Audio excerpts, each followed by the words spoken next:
በጣም ከመጥፋቴ የተነሳ እናንተም ዩቲዩብን ሳትረሱኝ አትቀሩም። ሰላም አለይኩም ወራህመቱላሂ ወበረካቱ። የተከበራችሁ የኢናስ ቲዩብ ተመልካቾቻችን እንዴት ናችሁ? ረጅም ጊዜ ከጠፋው በኋላ እንግዲህ ዛሬ ተመልሼ መጥቻለሁ። ከዚህ በኋላ ግን ቢኢዝኒላሂ ተዓላ አልጠፋባችሁም። በጣም ጥሩ ፕሮግራሞችን ይዤላችሁ እየመጣሁ ስለሆነ የዛሬውን ቪዲዮአችንን ከመጀመራችን በፊት ግን አንድ ነገር ልንገራችሁ። አደራ ነው እሱ ለናንተ ከኔ ለናንተ። በመጀመሪያ ቪዲዮውን ላይክ ያደርጋችሁ ጀምሯታላችሁ። ምክንያቱም ዩቲዩብም ስለረሳን በደንብ ያው ለማህበረሰባችን ቪዲዮ እንዲዳረስ ተጠቃሚያችን እንዲበዛ ማለት ነው። ሁለተኛው ደግሞ ሼር ብታረጓት፣ ለአንድ ሰው እንኳን ሼር ብታረጓት።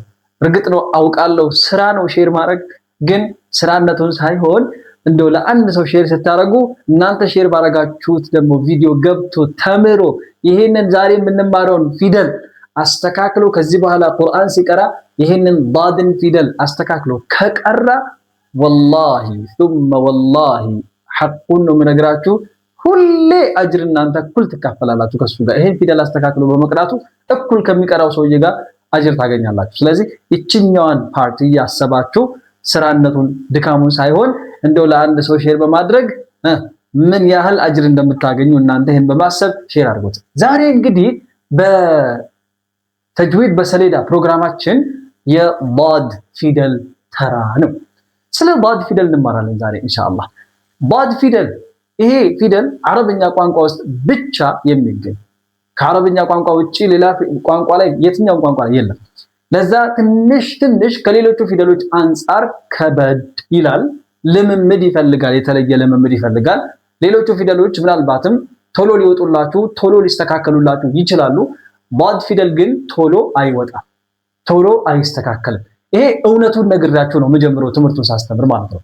ምክንያቱም ተስፋ እንድትቆርጡ ስለማልፈልግ አረን ያልመጣም ማለኝ እኔ ያልሳካለኝ ብላችሁ በአንዴ በሁለት ጊዜ በሶስት ጊዜ ሙከራ እንድታቆሙት ስለማልፈልግ ሁላችሁም ልታውቁት የሚገባው ሐታ ዳድን እንኳን አስተካክለው የሚያወጡ ሰዎች ደረጃቸው እንኳን ይበላለጣል። የሚገርማችሁ እንኳን እኛ እዛው ሰሃቦቹ እንኳን አንዱ ካንዱ የተለየ ነው የሚያወጣው ዳድ ላይ هو افضل من نطق الضاد اي بالضاد هو النبي صلى الله عليه وسلم። እንግዲህ ከሁሉም ሰው የበለጠ ዳድን በጥሩ ሁኔታ የሚያወጣ ነብያችን አለይሂ ሰላቱ ወሰለም ብቻ ናቸው። ከዛ ውጪ ያለው በሙሉ እንዳለ ዳድን የሚያወጣበት አቅሙ ችሎታው ይለያያል። ስለዚህ ቶሎ ላይመጣላችሁ ይችላል። ተስፋ ግን እንዳትቆርጡ።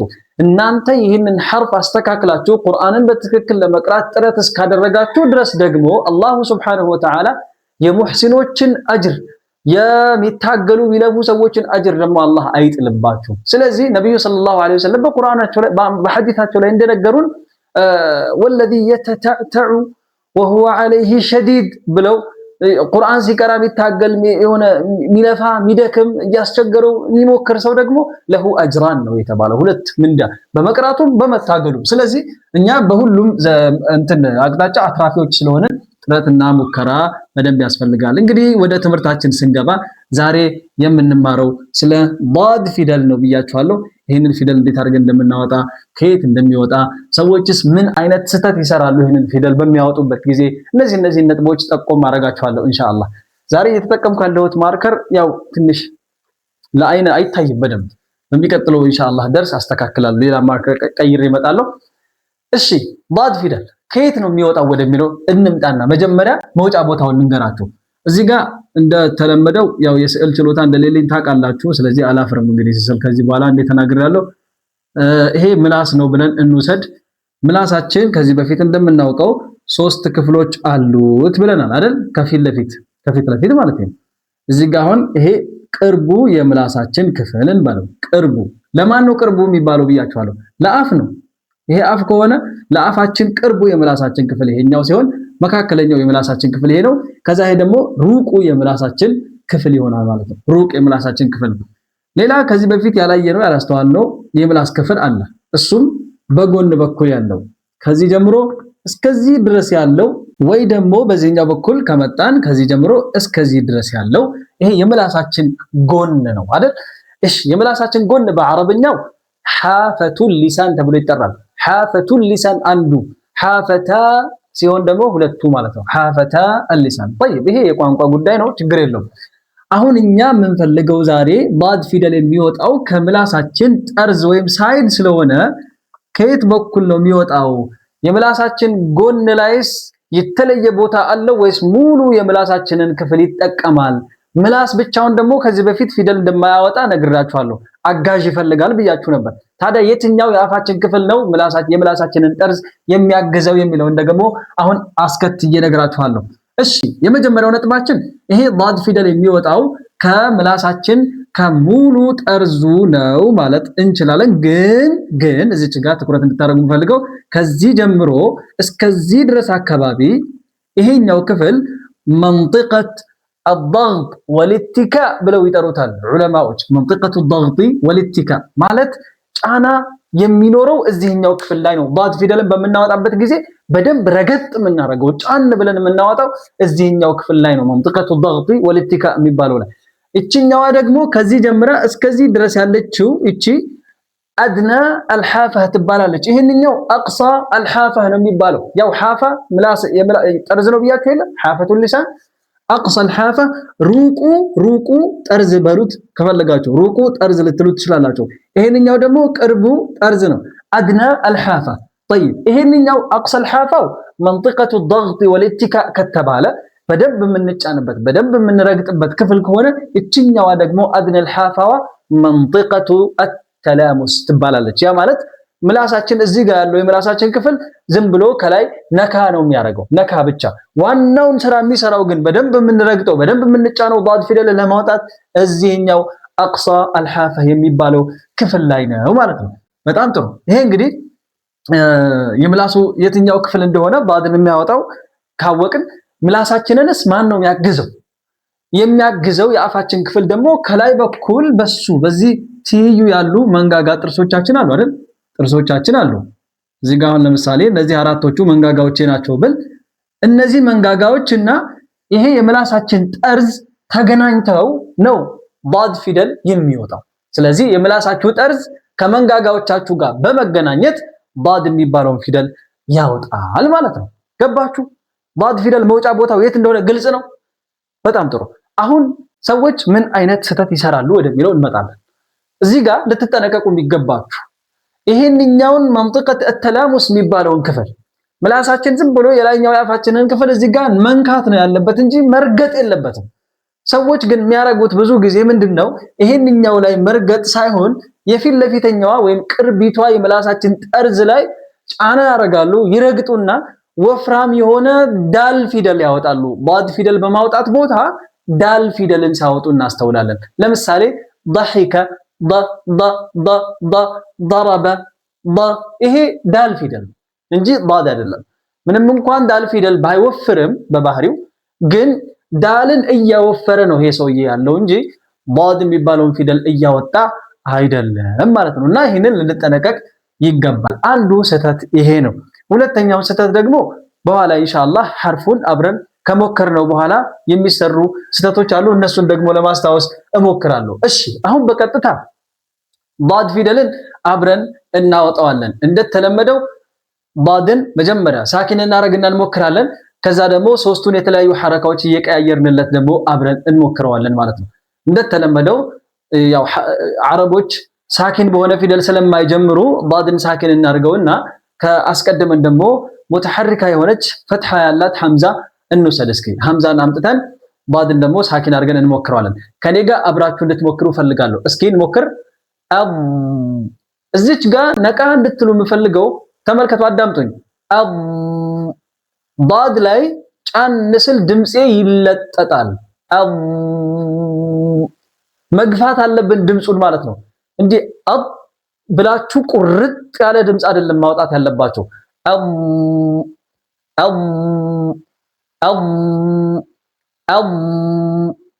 ይሰማችኋል ብዬ አስባለሁ። ይሄ የፊደሉ ድምጽ መሄድ አለበት። ምክንያቱም ወደፊት ኢንሻአላህ ስለ صفات الحروف ስንማር እሱን ይሄንን ጉዳይ እነግራችኋለሁ ምን እንደሆነ።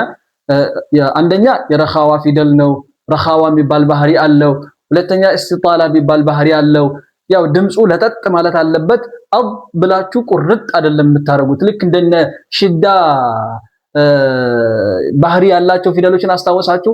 እንደነ ለምሳሌ ጂም ፊደልን ብንወስድ አጅ ምላሳችን ሄዶ ከላይ ልክክ ይላል። ምንም አይነት ድምጽ መንቀሳቀስ ከዛ በኋላ አይችልም እስከምንለቅ ድረስ አይደል? ይሄ ዳድ ፊደል እንደዛ አይደለም። ረዘም ይሄዳል ወደፊት በዚህ መልኩ እናወጣለን፣ ሳኪን አድርገን ስናወጣው ማለት ነው። እሺ እዚህ ጋር የሚሰራ ስህተት ምንድነው የሚለውን ላንሳ። ዳድን ሳኪን ሆኖ በሚመጣበት ጊዜ ልክ እንደሚነጥሩ ፊደሎች እንደ ቀልቀላ ፊደሎች እንደነ ዳል፣ እንደነ ቃፍ፣ እንደነ ባ፣ ጂም እነዚህ ፊደሎች አሁን ሳኪኖች ሆኖ በሚመጡበት ጊዜ ለምሳሌ እናነጥራቸዋለን አይደል? አጀ፣ አደ፣ አበ፣ አቅ፣ አጦ እያልን እነዚህ ፊደሎች እያነጠረን እንደምናወጣ ታውቃላችሁ ብዬ አስባለሁ። ማታውቁም ካላችሁ ይነጥራሉ በዚህ መልኩ። ዳድ ፊደል ላይ ሳኪን ሆኖ በሚመጣበት ጊዜ ልክ እንደ ቀልቀላ ሐርፎች የሚያነጥሩ ሰዎች አሉ። አቦ በዚህ መልኩ አቦ በትክክል ማነው ምንድነው በትክክል ይሄ በጭራሽ ስህተት ነው። እሺ አቦ አይባልም። ቅድም እንዳወጣ ነው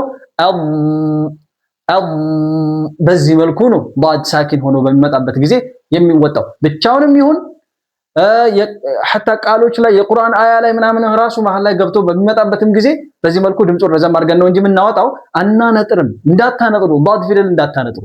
እሺ ወደ ፈትሐ ሐረካ እንሂድና እስኪ ዳድን በፈትሐ እናውጣው፣ እንሞክር አብረን። ዳ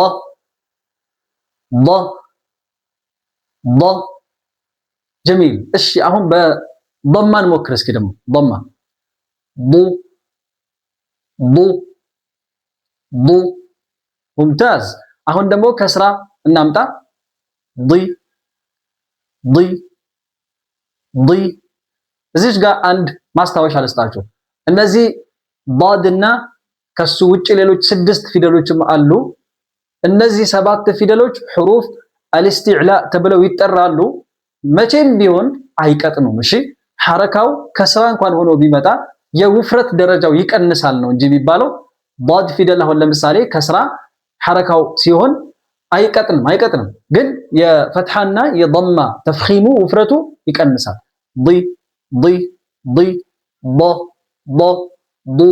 ዱ አያችሁ ልዩነቱን? ዱ ስልና ዲ ስል ያለው የውፍረት ደረጃ እኩል ነው አይደለም። ዶ ስልና ዲ ስል ልዩነቱን አስተዋላችሁ አይደል? ያው የውፍረት ደረጃው ይቀንሳል፣ ግን ይቀጥናል አይባልም ማለት ነው። በጣም ጥሩ። ስለዚህ አሁን ወደ የተወሰኑ የቁርአን አያዎችን አንድ ሁለት አያ እናምጣና ዳድ ፊደል በሐረካ እንዲሁም በሳኪን ሲመጣ የቁርአን አንቀጾችን ወስደን እንሞክራቸው እስኪ አብረን። የመጀመሪያው ሱረቱል ፊል ላይ አለም የጅዐል ከይደሁም ፊ ተድሊል እዚች ጋር ነው የምፈልገው። አለም የጅዐል ከይደሁም ፊ አያችሁ? ፊ ተድሊል እንጂ ፊ ተድሊል ብላችሁ ካወጣችሁ አሁን ዳድ ፊደልን አነጠራችሁ ነው የሚባለው። ይሄ የብዙ ሰዎች ደግሞ ስህተት ነው። ሱረቱል ፊልን ሲቀራ ብዙ ሰው አስተውያለሁ። አለም የጅዐል ከይደሁም ፊ ተድሊል እንደዚህ አይቀራም። እሺ አለም የጅዐል ከይደሁም ፊ ተድሊል አያችሁ? ረዘም ማድረገውና ሳላ ነጥረው ደግሞ ሊ የሚለውን አስከትላለሁ። ፊ ተድሊል በዚህ መልኩ ነው መቅራት ያለብን ማለት ነው። ሳኪን ሆኖ ሲመጣ እንግዲህ በዚህ መልኩ አየን። እሺ ضربالله مثلا ضربالله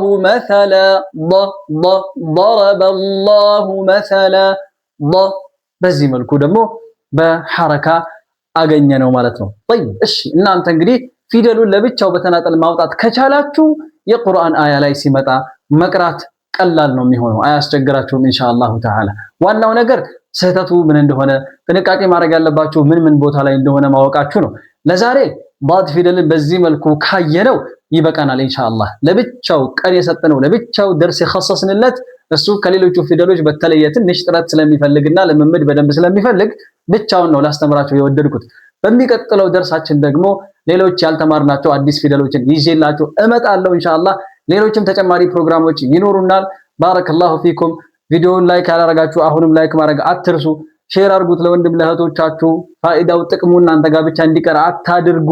ኢንሻአላሁ ተዓላ ወደፊት በቁርአኑም ሊሆን ይችላል በተለያዩ የኢስላማዊ ትምህርቶች ዘርፍ ኢንሻአላህ ጥሩ ግንዛቤዎችን የምትጨብጡ ይሆናል እዚህ ቻናል ላይ። ወሹክራን ጀዚለን። ሰላም አለይኩም።